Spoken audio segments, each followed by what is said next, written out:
Hello, happy new vlog. It's Saturday. I'm sitting here in Kew Gardens reading board papers because, you know, there's always a board meeting. And Crystal's been at the hairdressers this morning. The hairdressers is the slowest place in the world, so it's now 4:45 and she's on her way back. And I've just been taking today pretty easy, to be honest. As you can hear, they're Cambridge Cottages hide out for some family event and they're going slightly bonkers. There's water fights and all sorts. So it's another blistering day, so I'm kind of slightly envious. But it's just like summer is really not going anywhere in the short term. Welcome to another episode of Toby's Stupid Vlog.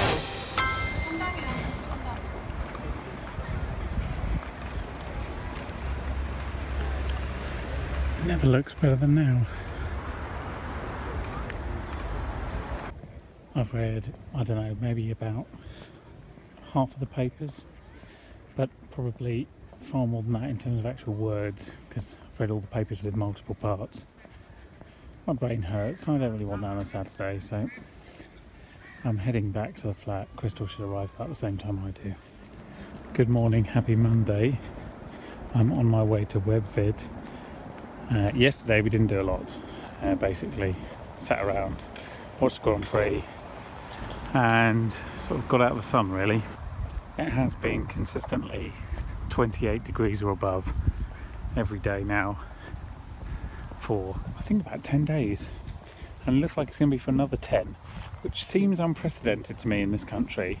Obviously it's not particularly unusual in other countries, you know, ones that are actually near the equator. But it all seems like such a wonderful thing when somebody tells you that. And it is, if you don't have to go to work, if you don't have to commute, and, you know, if there's enough water to make the plants look good and you're not running out of, you know, ice and your fridge works. But otherwise it's not actually that great. It's nice occasionally, like 2 days out of 7. But there we go. There really are worse things in the world, and I shouldn't complain too much. But it does become uncomfortable after a while. As many things, this country is not really set up for genuinely hot climate, and the people certainly aren't in terms of knowing how to dress. So it's nice for a bit, and then it's actually a little awkward. You're spending a lot of time sort of jumping between shade. But we persevere, and it seems hilarious that we go on holiday for this. But the reality is when you go on holiday you don't have to do anything important, so you can actually sit outside and enjoy the sun. Whereas when you've got to go to work, it's more of a hindrance than a help. It feels like it shouldn't be, but it is. Our transport networks certainly don't deal with it well. That said, all of that moaning aside, I would still rather it was warm. It's lovely. Your skin feels better. You feel more sort of alive and empowered to do whatever you want, wherever you want. And by that I mean you're not trapped inside all day thinking, oh, what am I going to do this weekend? You can go anywhere, sit in a park, have a barbecue, etc. And honestly, I'm not really sure if there was a point to that whole rant, except to say that nothing is ever quite as good or quite as bad as you probably think it's going to be. And that's a reasonable lesson in life anyway. And it's the middle of the World Cup, and Wimbledon starts, and there's an enormous amount of sport on the television. So if you don't like that, I'm very sorry. Good morning. I am off to Haywards Heath today to film some butchery.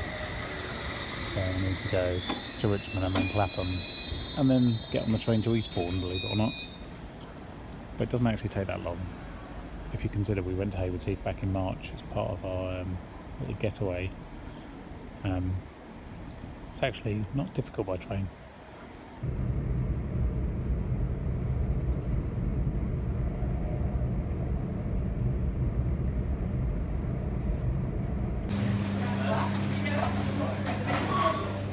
We just kind of, as you come through the doors,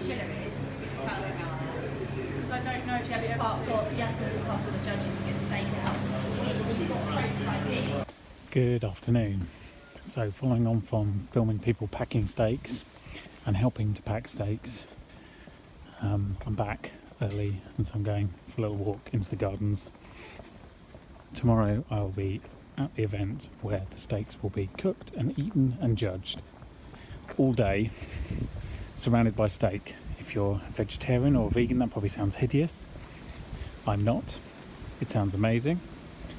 Only problem is it's very hot at this particular venue, the Magic Roundabout, which also sounds a lot cooler than it is. It is a literal roundabout with roads going all the way around.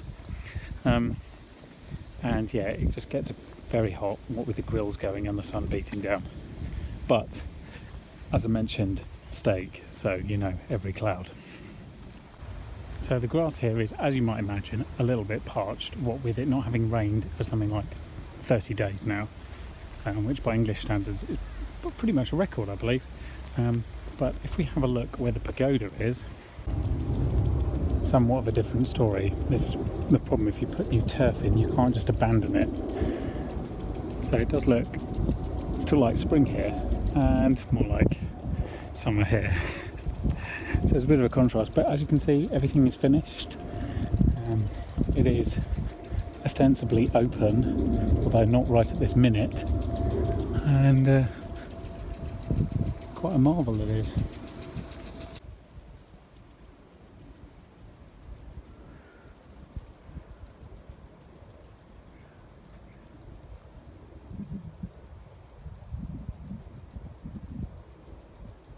Looks pretty good, doesn't it? So according to this sign, 13th of July we can go up it, but obviously we're on holiday then, so once we get back from Switzerland we can go up the Great Pagoda.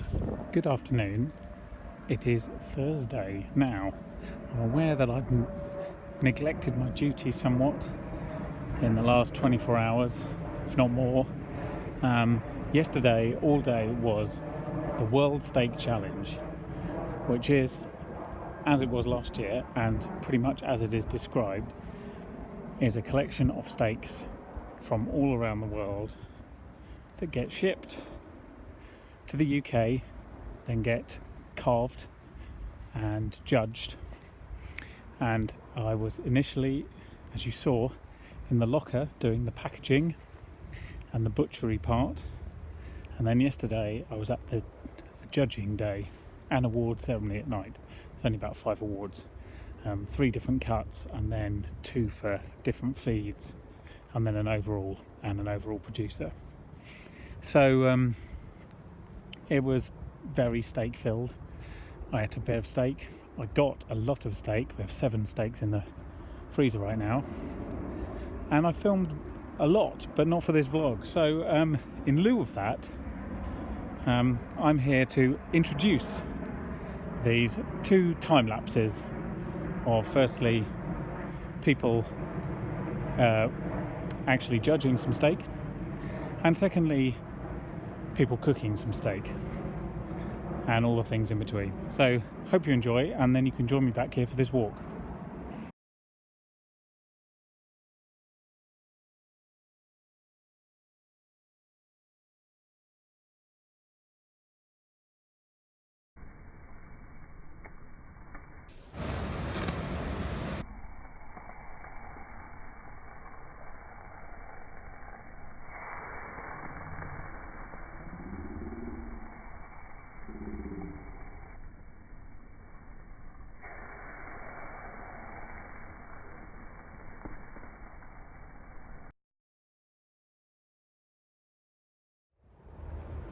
The food at that event is always amazing. I mean, obviously there's steak, but also there's all sorts of sliders and chicken wings, and it's just amazing.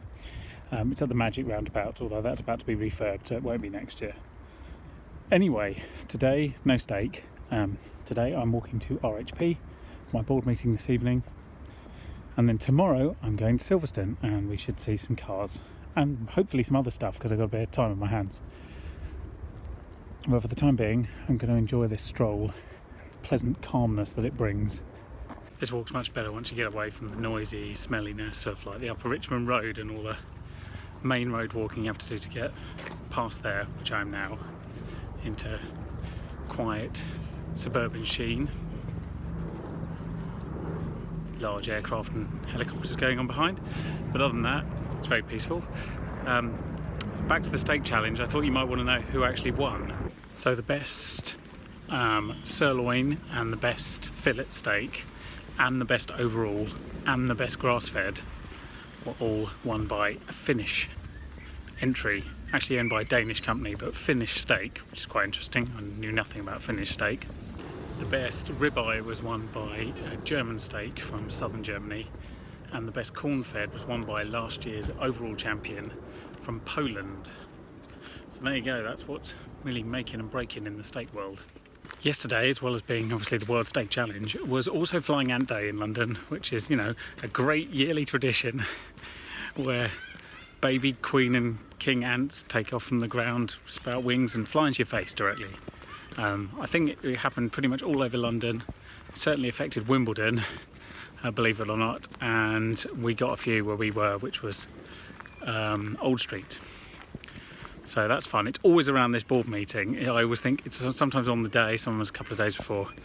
It's to do with the temperature, I believe. That's the trigger. But it has been very hot for the last month now. And it did rain last night. But even with that, this is the longest continuous heat wave I can remember in my lifetime. I know when I was very little, I do vaguely remember some very warm weeks in the early 80s, but not this long. This is like a permanent holiday. Lovely in some ways, as I've mentioned, but it's quite draining in others. You have to think about it a lot when you're planning where you're going and what you're wearing. And it is killing everything slowly, and there will be a hosepipe ban in due course. But still, I'd rather this than continuous rain. Perfect weather is basically sort of 4 or 5 days of glorious sunshine and 2 days of pouring rain every week. That is spot on, and then everyone gets the best of what they need and things don't die and you don't get banned from using your hosepipe. The weather I've just described is basically tropical weather, isn't it? Yeah, maybe with a little less humidity than that. Actually, alpine weather or mountain weather is not dissimilar, except it tends to be a little cooler. But you just get sporadic thunderstorms. They don't usually last all day, but you get a couple of hours where it's just torrential and then it all clears up again, which is actually quite useful, especially for the wildlife around. Nonetheless, I'm trying to take every opportunity to be outside during this weather because, you know, you never know when it's going to end, although apparently not for a couple of weeks. So that's good. I don't think I have anything else to report. Large sporting events still ongoing. England still in at least one of them. It looks and sounds increasingly like a prairie. The grass is dead and you can just hear a faint sound of crickets. Very strange. Not used to that in this country. It's quite intriguing, but you know, climate change is very real. This year is a perfect example. The weird ups and downs you get, the high peaks and troughs.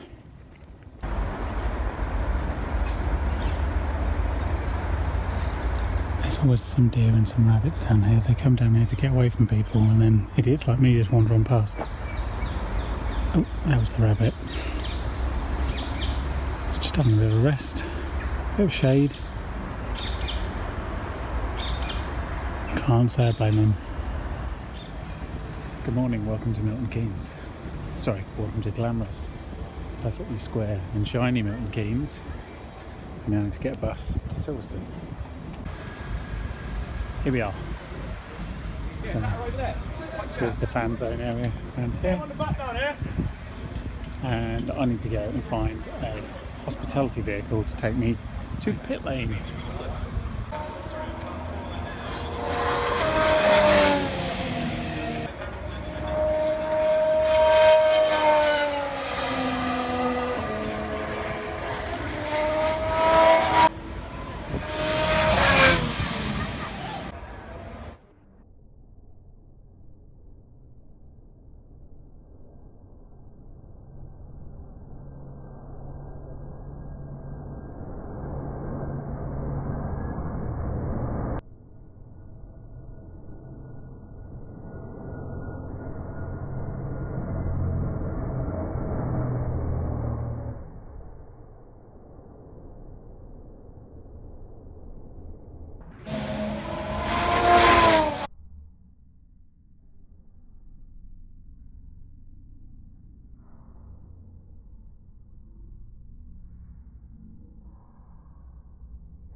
I'm going to get myself some water from Red Bull, because they have good water.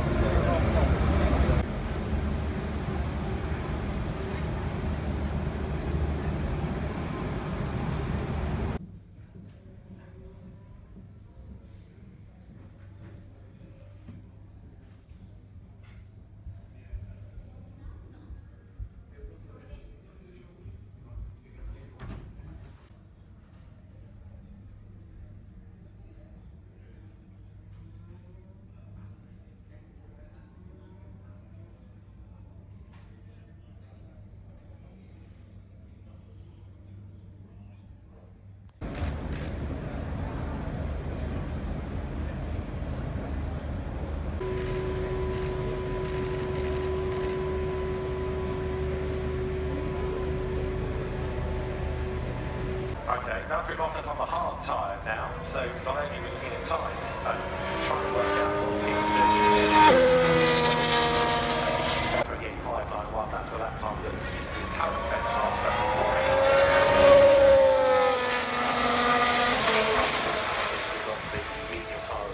So I'm back. It was quite a long day. We didn't actually get to filming until about 6:30 when we got to the hotel, so it took a while. Steering wheel was cool though, as you saw. So we need to do a word of the week. So Formula One, I'm thinking race. Race should be the word of the week. So the race, first of all, in German is das Rennen. Das Rennen is the race, so you can say das Autorennen if you want a motor race. And then in Italian, race is la gara. La gara. So that is race in German and Italian, and that was this week's word of the week. It is 9 o'clock. I'm not yet home and I haven't eaten dinner, so I'm going to take this opportunity to sign off so I can finish my edit and collapse in peace. I say in peace. Hope if the police weren't interrupting me. Thank you very much for watching. I do hope you'll subscribe. Click the notify button if you actually want to see these things in your subscription feed, because as we all know, subscription feeds are rubbish. But thank you, and I hope you'll join me next time. The easiest way to do that is actually just to go straight to my channel, and I'll see you then. Laters. Toby Stupid